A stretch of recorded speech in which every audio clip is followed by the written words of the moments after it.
roll it up just a little bit. Just give me a little bit of height. And that should do it. Right there. Lock. Okay, I think that's good. So my hope is that, there we go. My hope is that what I'll be able to do is upload this tonight or late, this afternoon, probably as early as maybe 5 or 6 at the earliest, because my day continues once I'm done here. Okay. So the first question for those that are online is, what one thing did you learn last week? I need you to type it and put it in the email. Email it to me. That's easier because then I can capture that. So those online only. All right? Those of you in class, you don't have to do it because you're in class. All right? But the one is online, you messed up, see? So you gotta do, that's the first question. All right, so from the student's perspective, there's always this challenge of, why do I need to know this stuff?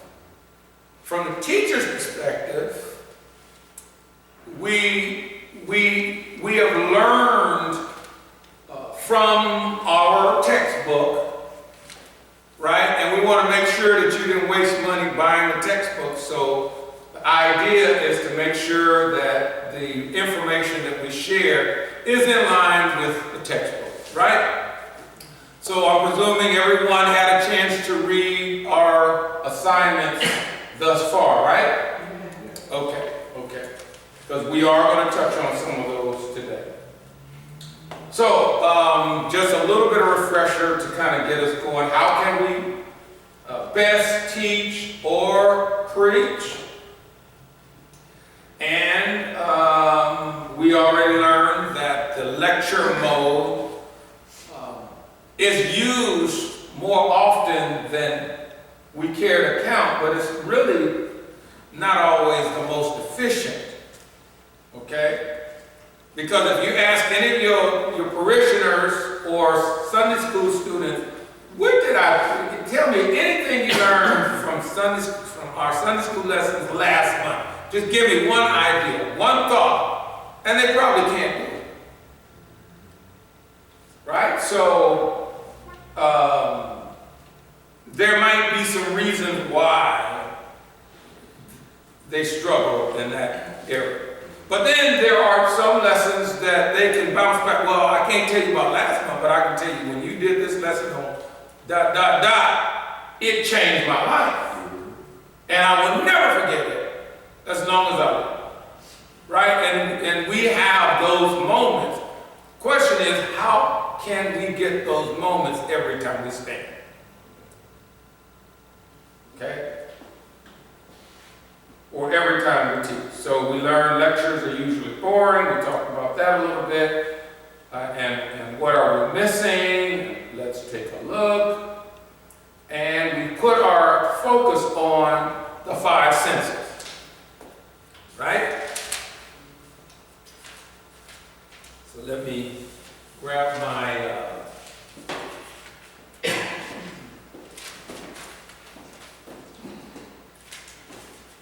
book.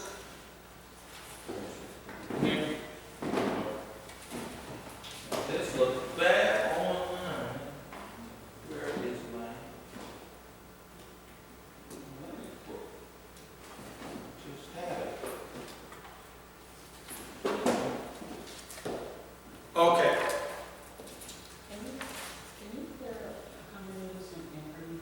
Okay, not a problem. We can go back to the definition of homiletics and hermeneutics. Make sure everyone gets it. Homiletics, the process of sharing information in such a way that others want to hear it. And I think I have a slide on that. Let's go up and get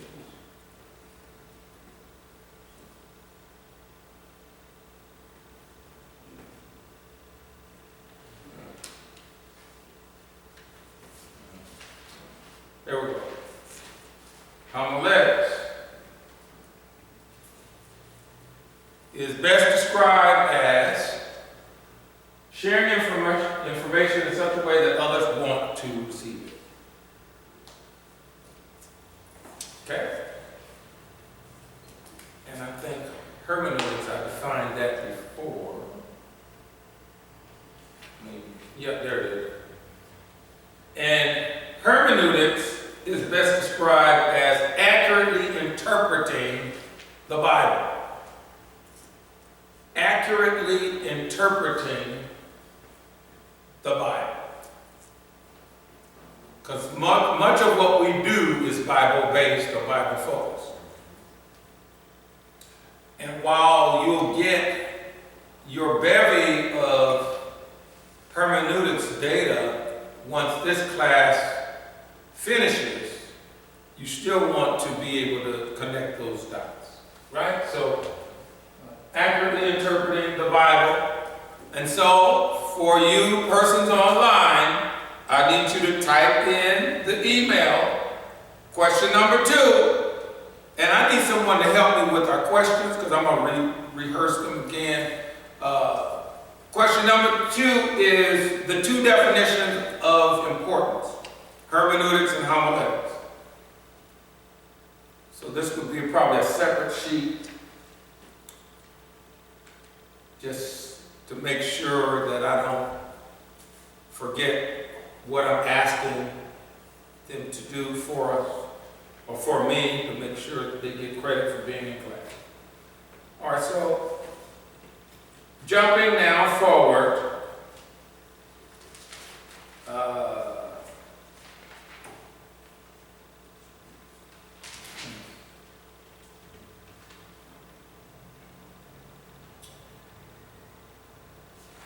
I think where we were is here, learning how to present a lesson creatively. That's at the heart of homiletics. At the heart of homiletics, learning how to present a lesson creatively. And on last week, we had you all grab your colors and a sheet with an image of Jesus on it and to color that. And the lesson that came from that is how much you concentrated on that one task.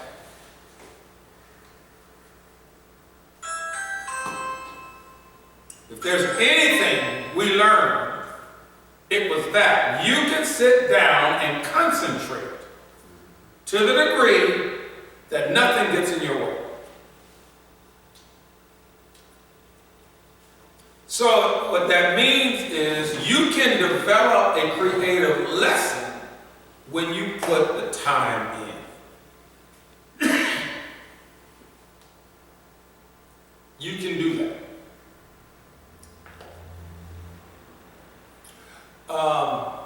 We tend to multitask too much.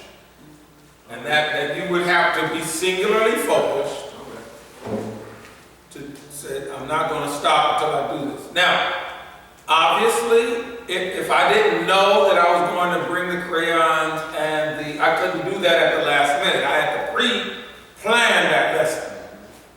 And what we tend to do is, if it ain't Saturday night specials, it's Sunday morning specials.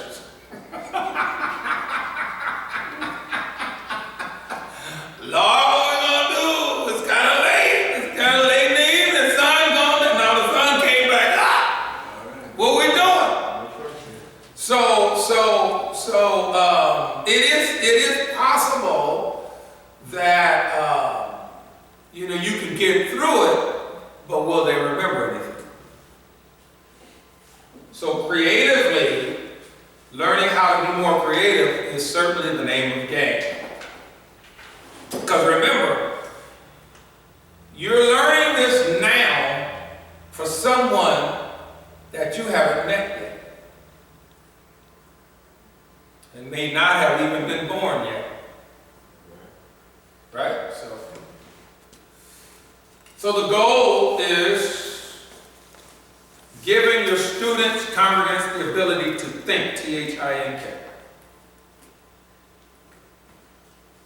So rote memorization doesn't quite do that. We want transformation more than memorization.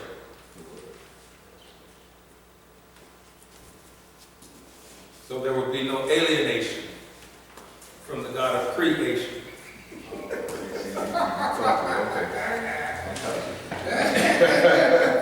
Just a little bit of a demonstration to the population. And that was an example of wordplay, which you're going to be able to appreciate maybe by the end of this class. I'm not sure. So our aim is for transformation. We got that, right? And everyone is in the potter's hands according to Jeremiah. And he's making and remaking us.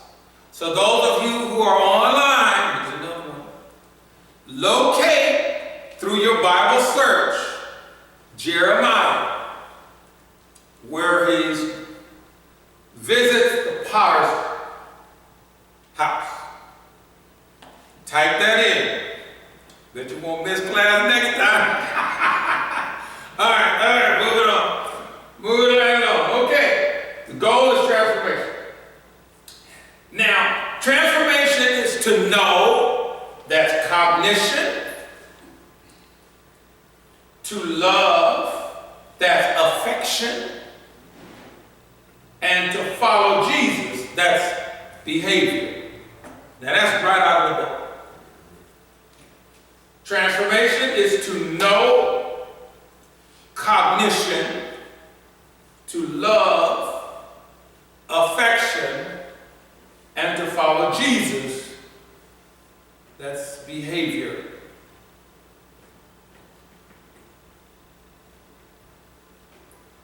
So if we're not giving them cognition, affection, or behavior, there won't be transformation.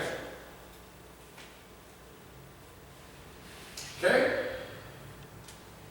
So we know most lessons include the who, what, when, where, why, and how. We talked about that. That's the basic data of the lesson. Right? And we don't have to rehearse that because I think all of you are astute enough to be able to make that make sense on your own. And we talked about the fact that most lessons or sermons include a title, a text, and a treatment. Right? Okay. All right. So with all of that, we recognize that it's not about how good we think we're doing. It's more about what the student's perspective is. So far, so good, or what the congregant's perspective is. So one of the things that helps me is I sit people down in my psychological congregation. So I have a 12-year-old that wants to be on Xbox. I'll have a 12-year-old boy who wants to be on Xbox. I'll have a 7-year-old girl wanting to play with her Barbie dolls. I'll have a single mother in her 30s. I'll have a husband and wife without children, a husband and wife that are separated. I'll have a senior citizen. I'll have a senior citizen who is a veteran. And so all of these persons are sitting in front of me as I'm writing out my lesson or writing out my sermon. And I got to reach them. So that's how I develop, how I go forward in preparing whatever I'm going to do. Okay? And so having an imaginary audience will help you get the student or the congregant's perspective. Who's sitting out there is listening to whatever I have to say. Right?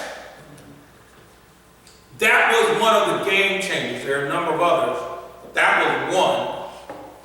Now, if you got a children's church, then the kids are probably somewhere else, right? But if you don't have children's church and they're sitting in the congregation,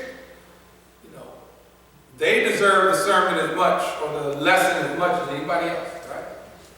So I had a senior say to me, "You're trying to be clever, aren't you?" I said, "What do you mean?" And he said, "You're using these little Dr. Seuss things, and but you see the children light up when you do Cat in the Hat and this and that. You know what I mean? They might only remember that one part of the message, but it's about transformation. So once you remember what you learned, what you gonna do with it, right? Okay. So what difference does it make? It's important that we know. So we're dealing with how best to teach and preach. I taught you this; it doesn't work anymore. Lectures we know are usually boring. So we're moving now into what's next. And we talk again about the 5 senses, right? So sight, sound, smell, taste, and touch, right? You guys got that from last week? Yes. Okay. Now here is the educational school model. I'm not sure if we embellished this at all, but this is the model. And for those of you online, I need you to write out and email it back, the educational school model. So, Vacation Bible School, we have arts and crafts, music, nutrition, the lecture or lesson, and the exercise. That's where you go outside and play, right? So all of these are in your, go ahead, take it. Now, in terms of the unified school district model, you have English, science, technology, engineering, arts and performance, mathematics, nutrition, and field trips, right? All of this is designed to keep the student engaged. I better behave so I can go on the field trip. Okay? But for the most part, the children are sitting in a lecture environment, and that is changing now. The esteem, E-S-T-E, I think I even spelled it out just like that, E-S-T-E-A-M. E-S-T-E-A-M is designed to be more interactive rather than lecture. And what would be interesting to see how an interactive sermon would look. Okay, so interactive active lessons and sermons inspire learning. And this is what Tom and Joni Schultz is trying to convey. And I'll get into some of their points momentarily.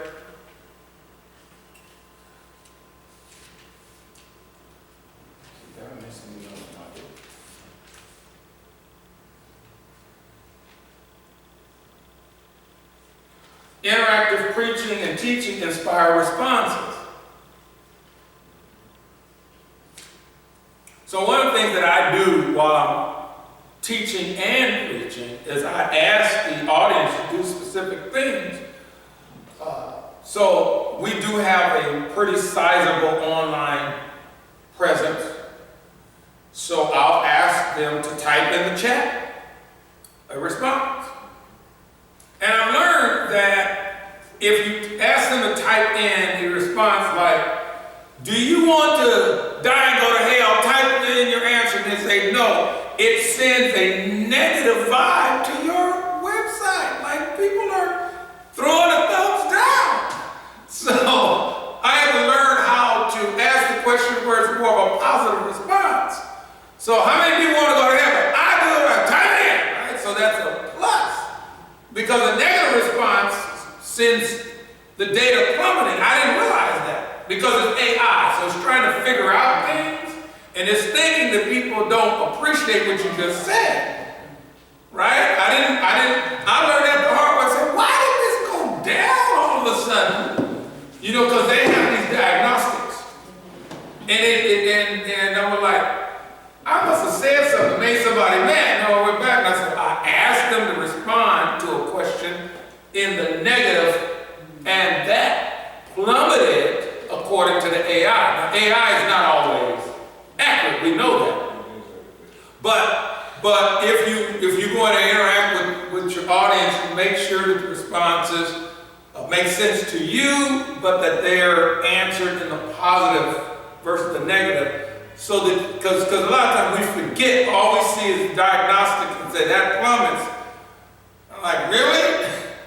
You know, I had all these approvals, and then next thing I know is going down, and a lot of it is because AI can't figure that out for you.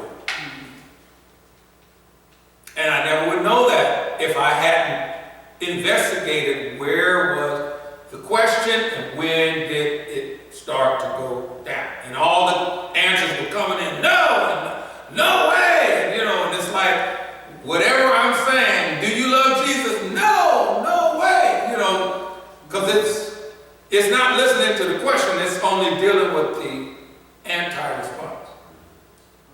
So you want to be smart about the questions that you ask. So, but I also do this. If you don't know Jesus as your BFF, type it in the chat and I'll respond to it.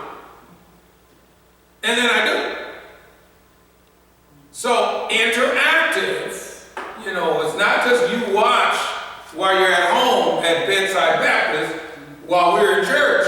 You get them to do something, because now you're doing more than attaching to their eyes and their ears. Now they've got to use their hands. So that's a third model, right? You got 5 senses. So you pick up that third, that is helpful.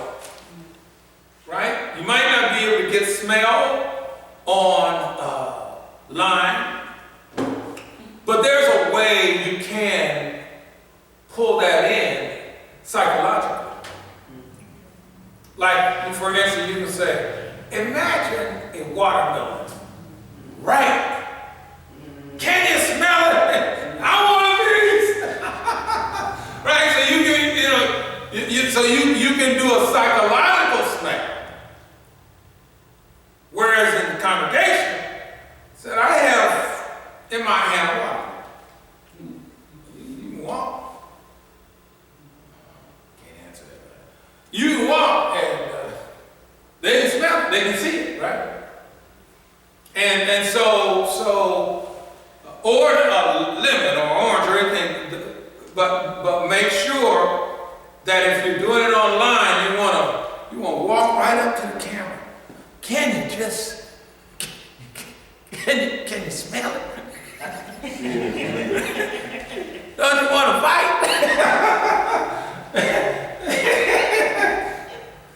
Now they call that playing to the camera, but again, they're watching, and they're not going to turn it off if they believe you're talking to them. So I always place my camera in a specific location where, as I'm interacting with the congregation, I'm looking at that camera as much as I'm looking at each other person, because that's going around the world.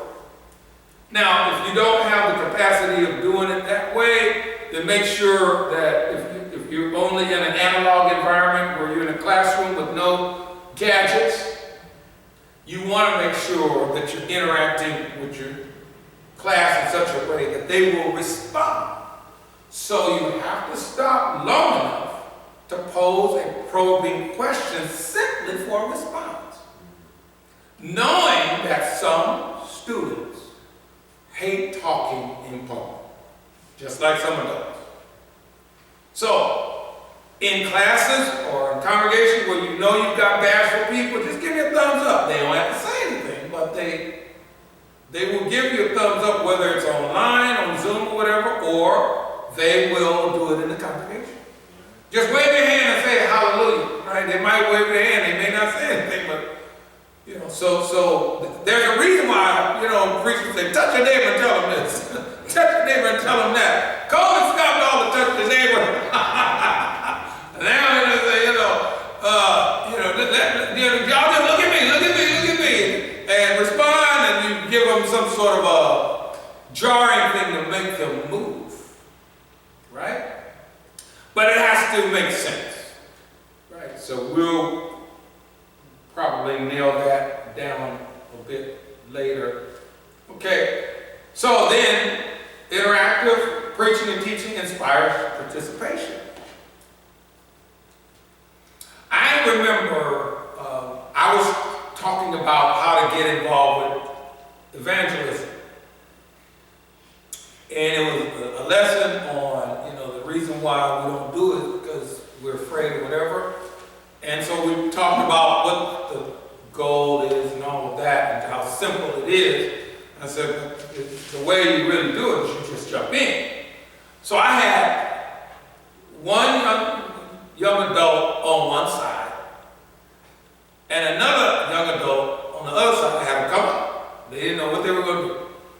I said, now I want you, imagine you got jump ropes and you're going to do this, right? So one's over here, the other's over there, and I said, now all you got to do is jump in, and that's a missionary map. So that was my connection, and most of them really connected with that because they remember jumping rope. Right, double dutch, right? So don't be afraid.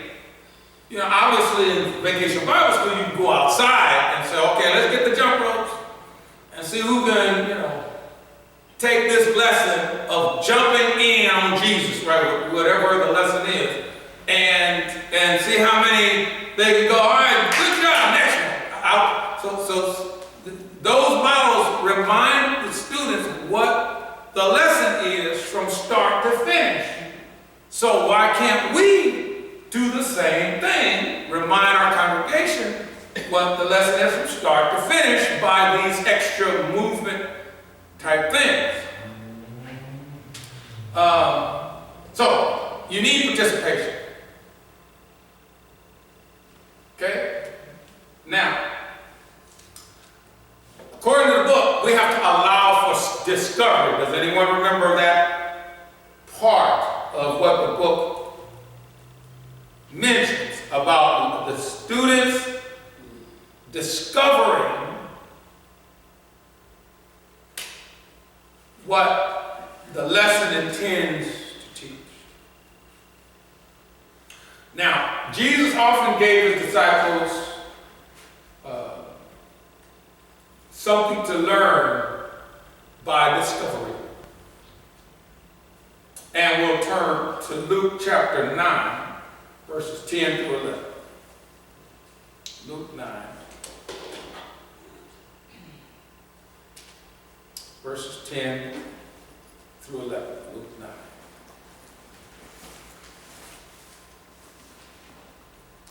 What kind of teacher would I be if I didn't have you read the Bible at all? Okay. Luke 9, verses 10 through 17.